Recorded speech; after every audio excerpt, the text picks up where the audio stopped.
yang kita laksanakan hari ini. Baik, sebelum kita melanjutkan pertemuan hari ini, kita akan berdoa terlebih dahulu. Siapa yang pimpin kita doa? Ya, kita silakan.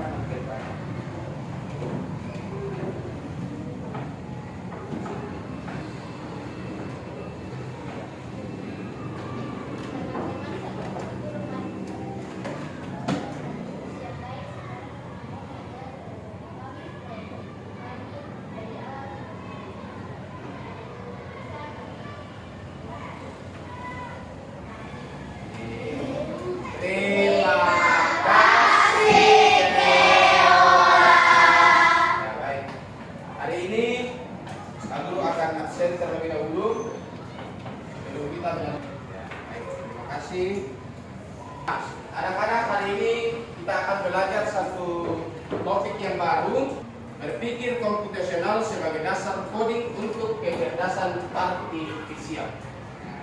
Dan ada pun tujuan pembelajaran yang akan kita capai dalam pertemuan kita.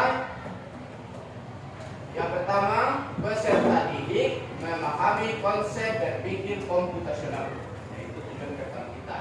Yang kedua, peserta didik dikasih tahapan berpikir komputasional. Jadi ada 4, yaitu dekomposisi, pengenalan pola, abstraksi, dan algoritma. Dan yang terakhir, peserta didik merefleksi langkah-langkah berpikir komputasional pada situasi nyata. Itu tujuan pembelajaran yang akan kita capai dalam pertemuan kita hari ini. Dan akan lebih jelasnya kita akan pelajari lewat materi kita hari ini. Nah, ada yang tahu gambar apa ini? Gambar apa? Apa? Ya, ojek online. Siapa yang sudah pernah menggunakan ojek online? Rata-rata sudah pernah menggunakan ojek online ya. Oke, terima kasih. Ada yang tahu apa tujuan kita menggunakan ojek online? Ya, silakan. Ya, mempercepat perjalanan. Terima kasih. Ada yang lain mau memberi jawaban? Mengapa kita menggunakan ojek? Ya, mengurangi polusi. Ya, jadi saya pikir itu adalah manfaat-manfaat yang bisa kita rasakan ketika kita menggunakan ojek. Ya. Nah, adakah yang pernah mengalami masalah? Oh ya, pernah ya, ada di sana. Masalah apa di sana? Oh, lambat ke sekolah. Nah, tentu kita semua pernah mengalami masalah. Ya, kalau di sana hari ini, itu rupanya masalahnya adalah lambat ke sekolah. Kira-kira bagaimana menyelesaikan masalah itu? Oh ya, di sana katakan kalau lambat bangun, ya cara menyelesaikan masalahnya itu adalah salah satunya pasang alarm supaya cepat bangun. Nah, itu cara kita dalam menyelesaikan sebuah masalah. Tentu masih banyak cara-cara yang lain. Nah, kalau ada masalah tadi yang disampaikan seperti itu, ternyata melalui berpikir komputasional dalam kehidupan sehari-hari itu bisa menolong kita menyelesaikan masalah itu. Nah, ini ya. Yang pertama, membantu menyelesaikan masalah dengan lebih mudah kalau kita berpikir komputasional. Nah, kedua, membantu membuat keputusan yang lebih baik. Dan yang ketiga, mengajarkan cara berpikir kreatif dan terstruktur. Yang keempat, membantu menghemat waktu dan lebih efisien. Yang kelima, membantu beradaptasi dengan teknologi. Jadi ternyata masalah-masalah seperti itu yang nyata ada dalam kehidupan sehari-hari kita dapat diselesaikan dengan berpikir komputasional. Nah, apa itu berpikir komputasional? Nah, lihat ya. Berpikir komputasional adalah proses berpikir logis untuk menyelesaikan masalah yang dapat dilakukan oleh manusia maupun komputer. Konsep ini tidak hanya digunakan dalam pemrograman, tetapi juga dalam berbagai kehidupan sehari-hari. Kalau ada masalah, ya, kita harus mengurai terlebih dahulu apa penyebabnya, apa masalahnya, dan bagaimana menyelesaikannya. Karena kalian tadi rata-rata angkat tangan ketika menghadapi masalah. Nah, berikut di dalam berpikir komputasional itu ada 4 cara yang bisa kita gunakan atau ada 4 bagian. Yang pertama namanya apa?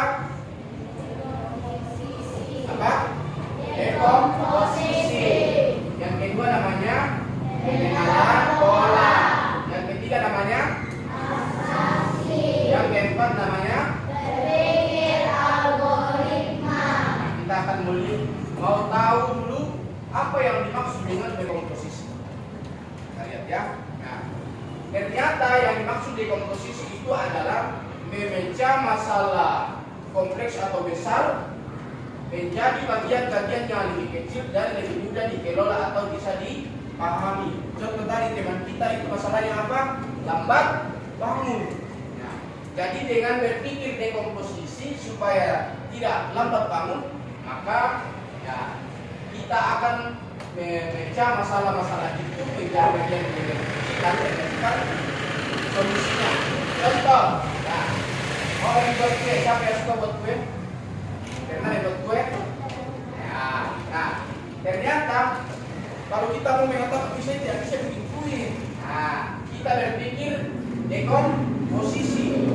Apa yang bisa kita lakukan? Oh, ternyata kalau mau bikin kue itu kita siapkan bahannya terlebih dahulu, ya, siapkan bahannya. Kalau kita pergi ke pasar beli bahan-bahan, karena mau bikin apa? Kue. Ya. Setelah kita menyiapkan bahannya, kita kemudian mencampur apa? Adonannya, karena bahannya sudah ada. Setelah itu, misalnya kita mau bikin roti, nah, campur dulu adonannya. Terus setelah tercampur, baru kita panggang atau kita masak. Toh? Nah, setelah itu, baru kalau misalnya sudah jadi, baru kita hias. Nah, jadi itu namanya berpikir dekomposisi. Ya. Karena masalahnya tadi, mau bikin kue, apa yang harus kita lakukan terlebih dahulu? Ya. Tidak mungkin mau menghias dulu sebelum ada bahan. Jadi tidak ditukar-tukar. Nah, itu namanya dekomposisi. Yang berikut, nah ini tadi berpikir organisasional, pengenalan pola. Ya. Jadi kalau di pengenalan pola itu kita mengidentifikasi kesamaan, yang samanya kita tentukan semua. Kesamaan atau pola dalam berbagai permasalahan untuk menemukan solusi. Nah, contoh, kalian bisa lihat ini gambar apa ini? Ayo, ini gambar apa? Ini gambar apa? Ini gambar? Ini gambar? Nah, ternyata setiap gambar ini diberikan nilai 10, 30, 40, 50. Nah, apa tadi kalau pengenalan pola? Mencari kesamaan. Nah, contohnya ini. Kalau ini gambar apa? Gambar apa? Ini gambar apa? Ini gambar apa? Ketiga gambar ini sama atau beda? Sama. Berapa tadi? Oh, nilainya di atas? 20. Ini gambar bunga berapa? 20 atau 30? 30.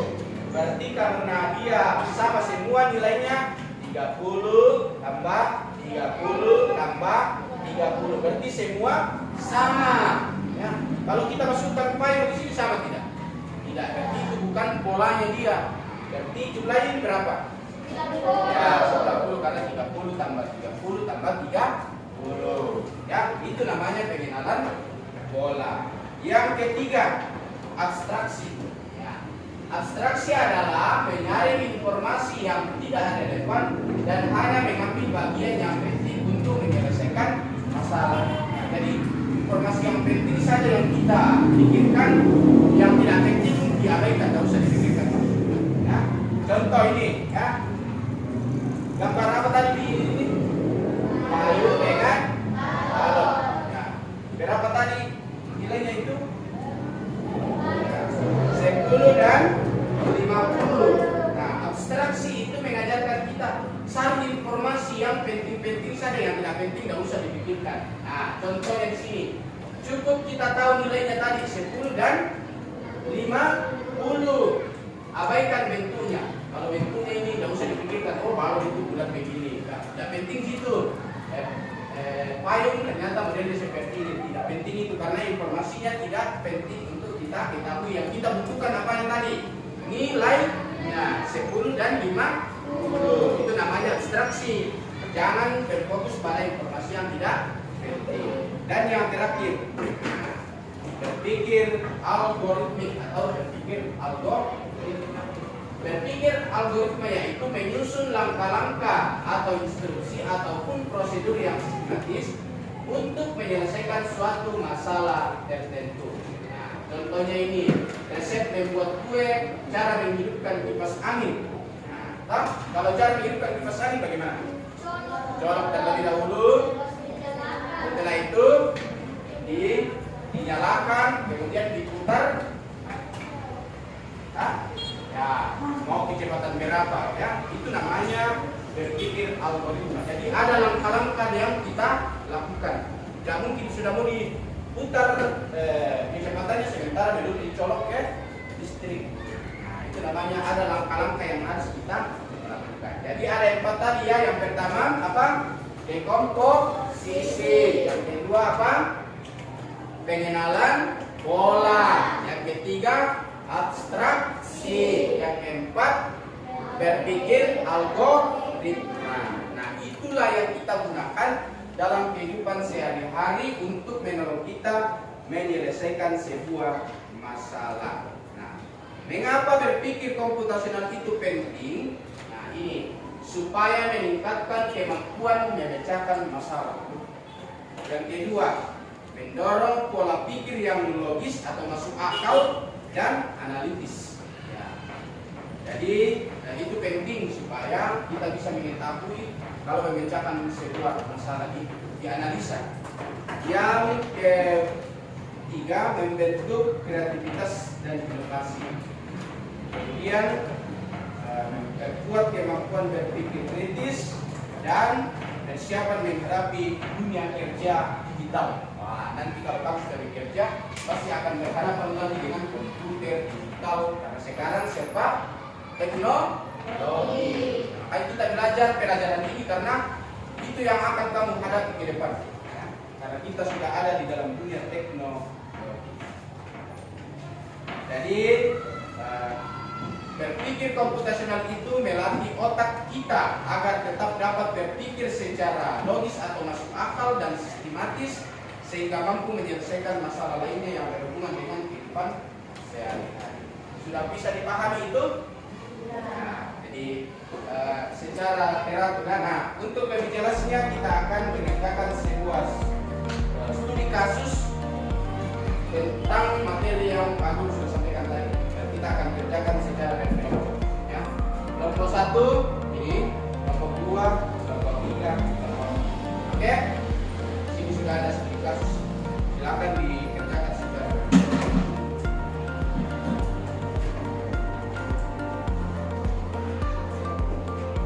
ya. 4 ya. Silakan dirubah bedanya supaya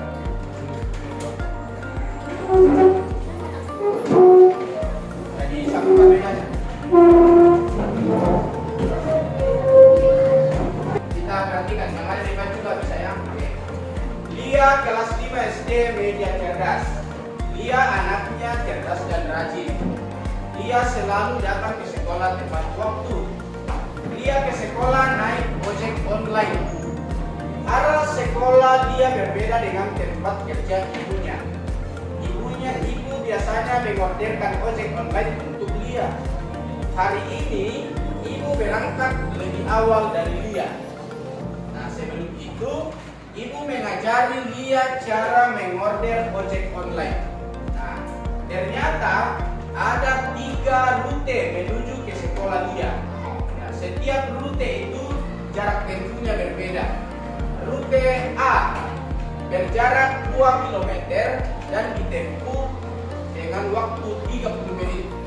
Nah, itu rute bagian A. Sementara rute bagian B itu berjarak 1,8 km dengan jarak tempuh 28 menit sampai sekolah. Dan rute C berjarak 1,6 km dengan jarak tempuh 24 menit. Nah, jadi ini adalah rumah Lia menuju ke sekolah. Coba lihat yang belakangnya. Di belakang kertas yang bagus. Waktu menunjukkan pukul 6.28 waktu Indonesia Barat. Lia memilih rute C. Berapa tadi jaraknya rute C? Ya, berapa jarak tempuhnya? 24 menit dan berjarak 1,6. Kalau rute B berapa tadi? Ya, berapa menit ditempuh? Kalau rute A tadi berapa? Berapa jarak? Berapa menit? 30. Nah, waktunya sudah menunjukkan pukul 6.28 waktu Indonesia Barat, akhirnya Lia memilih rute C agar tidak terlambat sampai di sekolah. Lia menunggu 5 menit, akhirnya ojek online tiba di rumah. Dia segera menghampiri ojek online. Dia segera berangkat ke sekolah. Dia sangat senang sudah sampai di sekolah dan dia tidak terlambat. Nah, itu adalah kasus yang dialami oleh Lia. Kita disuruh untuk mengidentifikasi apakah Lia berpikir komputasional dalam menyelesaikan masalah. Yang ketiga, identifikasikan tahapan yang dilakukan Lia. Dan yang keempat, tuliskan hasilnya dengan baik dan kerjakan dengan berapi. Itulah yang kita akan kerjakan hari ini, dan juga nanti akan ada kita mengerjakan labirin kodik. Kita akan membantu induk ayam menemukan anaknya. Kita ditarik-tarik sampai mana induk ayam ini supaya bisa sampai ke anak ayam. Oke, selamat bekerja.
Ya, sudah selesai ya kita bikin kelompok. Sekarang saatnya kita akan presentasikan hasil dari kelompok ya, dari pertanyaan yang sudah kita jawab hari ini.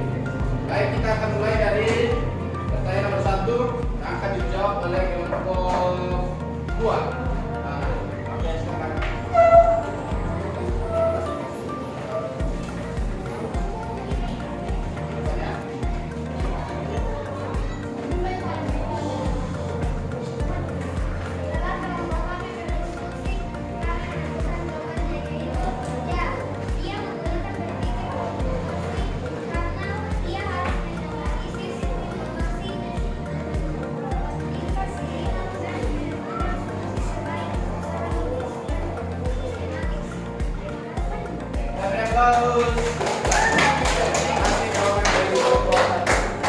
Oke, untuk pertanyaan nomor 2 silakan kelompok 1.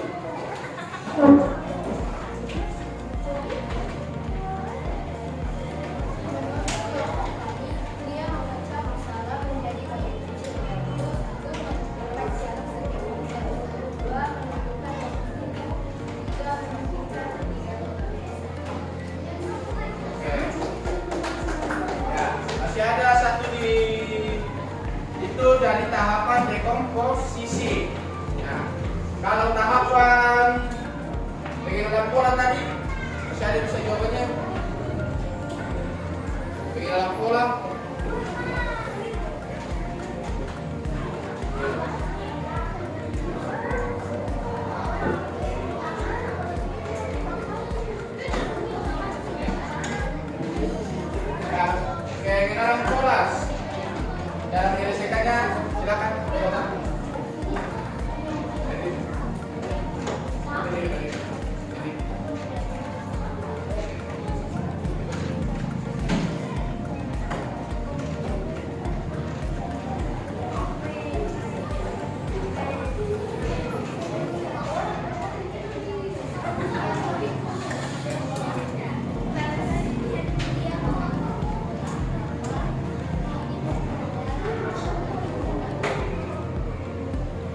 permasalahan tersebut.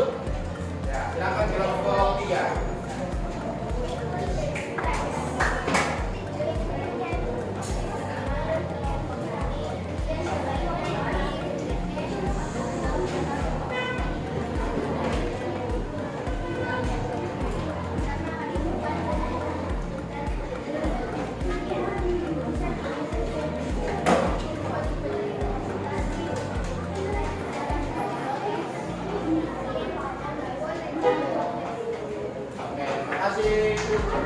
Jawaban dari kelompok 3 ya. Kemudian kira-kira dimensi apa yang digunakan dalam permasalahan tersebut? Kelompok 4 ya.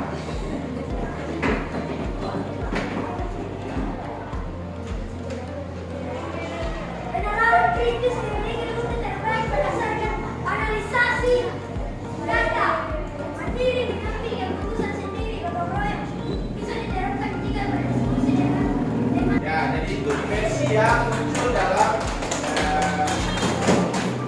penyelesaian masalah tersebut ya. Jadi dari pernyataan yang kalian sudah sampaikan tadi itu ya sudah benar ya, bahwa yang pertama tadi, apakah dia sudah berpikir komputasional dalam menyelesaikan masalah tersebut? Ya, pasti jawabannya ya, karena dia sudah menganalisis informasi. Dia cari tahu dulu dari informasi, oh kalau mau lewat ini rutenya seperti ini, cara tempuhnya sudah seperti ini ya. Kemudian dia membandingkan pilihan, oh kalau dia mau pilih rute A kira-kira cepat tidak sampainya, kalau mau pilih rute B lambat tidak. Nah, akhirnya dia memilih rute tercepat, yaitu rute C. Di sini kita bisa melihat bahwa dia sudah berpikir komputasional ya. Yang kemudian yang kedua, apakah tahapan berpikir komputasional sudah dilakukan oleh dia? Ya, dari keempat tahapan berpikir komputasional tadi, dekomposisi, kemudian pengenalan pola, abstraksi, dan berpikir algoritma. Ya. Yang pertama tadi dekomposisi itu dia memecah masalah menjadi bagian kecil. Apa itu? Dia menentukan rute tercepat, kemudian menentukan waktu tempuh, kemudian pengenalan pola. Kalau pengenalan pola tadi membandingkan dan mencari yang sama toh. Ya, jadi semakin pendek jaraknya, maka semakin cepat jarak tempuhnya. Yang kemudian rute apa yang paling pendek tadi? Ya, rute C dan paling cepat. Kemudian abstraksinya apa? Karena tadi fokus kepada informasi yang penting dan mengabaikan yang tidak penting atau tidak relevan. Ya. Jadi dia tadi fokus kepada jarak dan waktu. Jadi yang dia abaikan itu apa kira-kira? Kenyamanan dan pemandangan. Toh tidak penting itu. Yang paling penting itu adalah jaraknya dan waktu tempuhnya. Dan yang terakhir adalah algoritma. Jadi dia membandingkan semua rute, lalu kemudian memilih rute tercepat. Akhirnya dia klik atau memilih ojek online dan sampai ke tempatnya dan mengantarnya ke sekolah dengan cepat dan dia tidak terlambat. Jadi di sini kita bisa menentukan bahwa dia sudah berpikir komputasional dalam menyelesaikan sebuah masalah. Pertama, ketika dia ingin pergi ke sekolah supaya dia tidak terlambat, menggunakan 4 ya, bagian tadi, dekomposisi, pengenalan pola, abstraksi, dan algoritma. Jadi anak-anak sekalian, dari pembelajaran kita ini kita dapat memanfaatkannya dalam kehidupan sehari-hari kita, secara khusus juga kalian, supaya bisa membantu atau menolong menyelesaikan sebuah masalah. Nah, demikian pertemuan kita hari ini. Semoga materi yang kita belajar bersama dapat kita pahami dan sekaligus dapat kita lakukan dalam kehidupan sehari-hari kita. Terima kasih, sampai ketemu pada pertemuan berikutnya. Ya, dan kita akan berdoa sebelum kita pulang.